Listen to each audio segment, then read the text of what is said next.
डूंगरपुर में पुलिस की सख्ती से चालान जो काटे जाते हैं गरीब लोगों के काटे जाते हैं, आदिवासी लोगों के काटे जाते हैं। अरे वो अंग्रेजी शराब तो गुजरात के लोग पी रहे और आ रहा है डूंगरपुर का नाम। सही नहीं है। 100% सही है, कमी आई है। 100% सही है। डबल इंजन की सरकार लोगों को लूट रही है, लूट रही है। लगा करके देखिए 16% से ज्यादा कमी आई है। आप इस तरह से बीच में व्यवधान नहीं करेंगे। पर्ची के माध्यम से श्री गणेश गोगरा। माननीय सभापति महोदय, मुझे पर्ची पर बोलने का मौका दिया उसके लिए बहुत बहुत धन्यवाद। माननीय सभापति महोदय, मैं टीएसपी क्षेत्र के जनजाति बाहुल्य क्षेत्र डूंगरपुर जिले की बात करना चाहूँगा कि अभी जब से डबल इंजन की सरकार बनी है, पुलिस विभाग द्वारा आम व्यक्ति को लूटा जा रहा है।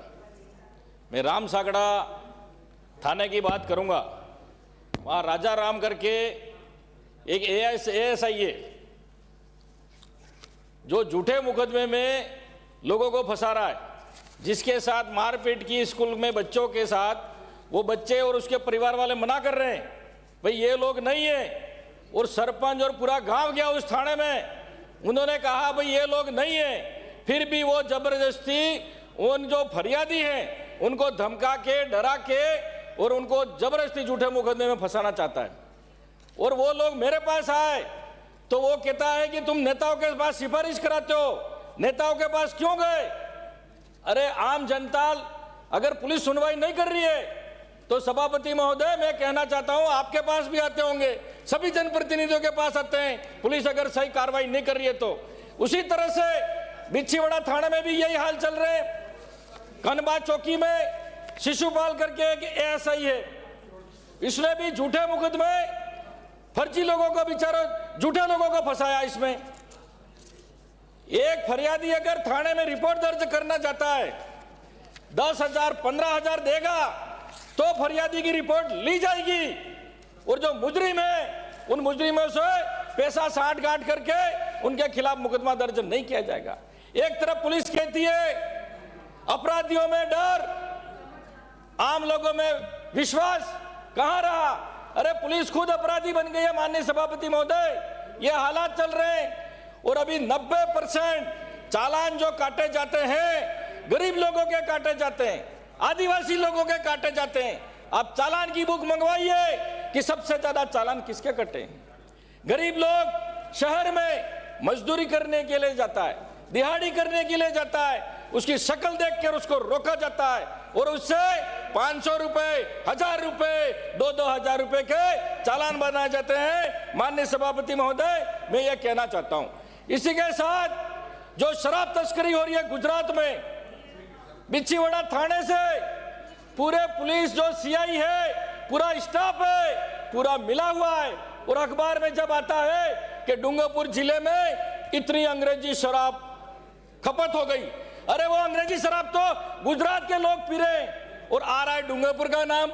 और गरीब लोग, आदिवासी जनजाति लोग जो अपनी संस्कृति परंपरा, सर 5 मिनट है सर। हाँ, अरे आगे आपका विषय यही है। परंपरा हमारी जो है देशी महुआ की शराब 3 लीटर 4 लीटर रखते हैं, उसके खिलाफ झूठा मुकदमा लगाया जाता है। श्री विनोद कुमार, पर्ची में उन्होंने कहा है कि डबल इंजन की सरकार में लोगों को लूटा जा रहा थानों में। मैं इसका खंडन करता हूं और मैं ये कह रहा हूं सही नहीं है। 100% सही है, कमी आई है। 100% सही है। डबल इंजन की सरकार लोगों को लूट रही है, लूट रही है। लगा करके देखिए 16% से ज्यादा कमी आई है। आप इस तरह से बीच में व्यवधान नहीं करेंगे। कोटासरा जी जवाब सुनिए।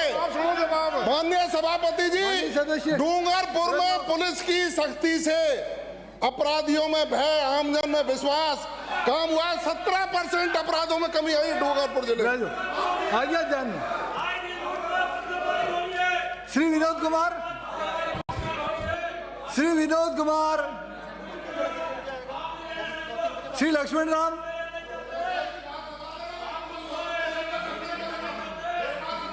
श्री दीप्ति किरण महेश्वरी। सदन को गुमराह करने की कोशिश नहीं करें। रिकॉर्ड में आ गया। श्री दीप्ति किरण महेश्वरी, श्री दीप्ति किरण महेश्वरी। मैंने कहा इसमें आपको कुछ नहीं कहना है? नहीं कहना है ना, बिल्कुल कहना है। 4 बार आसन पुकार रहा है। सॉरी सॉरी सॉरी सॉरी मंत्री जी से। आपको 4 मिनट मिला है। मेरे 11 सेकंड रिकॉर्ड तो में। आप ऐसे ही कर रहे हो बर्बाद। अब बोलने दो। माननीय सभापति महोदय, आपने मुझे पर्ची के माध्यम से बोलने का अवसर दिया, उसके लिए बहुत बहुत धन्यवाद। मैं आपके माध्यम से हमारे माननीय शिक्षा मंत्री जी के संज्ञान में हमारे कुआरिया क्षेत्र की एक महत्वपूर्ण मुद्दा सामने लाना चाहती हूँ। कुआरिया क्षेत्र में पिछले 50 सालों से बालिका विद्यालय चल रहा था, लेकिन 2022 में पूर्ववर्ती सरकार ने उस विद्यालय को महात्मा गांधी विद्यालय बना दिया, जिसकी वजह से वो बालिका विद्यालय कोएड में कन्वर्ट हो गया। अब कोएड में होने की वजह से जहाँ पे जिस विद्यालय में लगभग 450 बालिकाएं पढ़ती थी, वहाँ पर अब सिर्फ 100 बालिकाओं का एडमिशन रह गया है। इतना अफेक्ट उस क्षेत्र में हुआ है, क्योंकि कुआरिया एक बड़ा कस्बा है। उसके आसपास के 15 गाँव से भी बच्चे उस स्कूल में पढ़ने आते थे। तो मेरा आपको बहुत सीधा निवेदन ये है, क्योंकि वहाँ पे जो ग्रामीण क्षेत्र है, वहाँ पे सामाजिक जो चीज़ें चलती है, उसके हिसाब से पेरेंट्स कंफर्टेबल होते हैं अगर बालिकाएं बालिका विद्यालय में पढ़े। तो या तो आप इस महात्मा गांधी विद्यालय को बालिका विद्यालय बना दें ताकि कोएड ना रहे। कुआरिया ग्राम में और विद्यालय हैं, बच्चे वहाँ भी पढ़ सकते हैं, या फिर हमें एक नया बालिका विद्यालय दे दें, क्योंकि कुआरिया एक सेंटर है और आसपास के 15 गांव अफेक्ट करते हैं, स्कूल अफेक्ट करते हैं, ताकि हमारी बच्चियाँ अच्छे से पढ़ सकें और जो उनका एडमिशन रेट डाउन गया है इस क्षेत्र में, वो वापस ऊपर आ सके। जिस स्कूल में लगभग 450 बच्चियाँ पढ़ती थी, अब 100 एडमिशन्स है। तो कृपया करके इसको संज्ञान में लें और इस महत्वपूर्ण बात को ज़रूर आपके अधिकारियों से निर्णय लेकर हमारे को ये सौगात दें। आपने बोलने का अवसर दिया, बहुत बहुत धन्यवाद। धन्यवाद।